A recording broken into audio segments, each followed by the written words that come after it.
Hello everyone, in this video I will show you how to deposit money in Bybit. To deposit it, it's really easy. You have to log in into your Bybit account. Once you log in, on the top right you can see there's an option to deposit. So here we have to click on it. Now once you click on it, you will see on the left side three options. So here you have to choose a coin to deposit.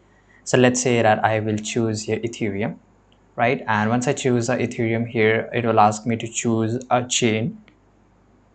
So I will choose a chain here. Let's say I will just choose ERC. And here to deposit it, of course, you have to verify your identity. So you have to give your ID card as well as a selfie, right? To verify your account. And once you have verified your account here, you will able to deposit your money, right? So this is how you can do it. And it's really easy.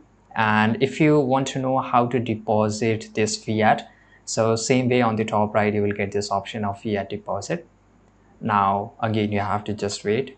Now in fiat you have to select the currency. For example, I just want to go for the USD, so I will search USD here. Let's say the amount is around $100, right? So it says the deposit amount must be higher than your trading fees. Okay, so I'll just add here $1,000, and I don't know, it's not working or it's just giving the same reason here again and again.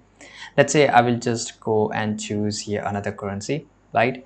And yeah, now it's working properly. Now here I have to select the payment method, so I can directly use the SEPA or easy bank payments. I will choose here, and by the way you can see that they have mentioned the fees.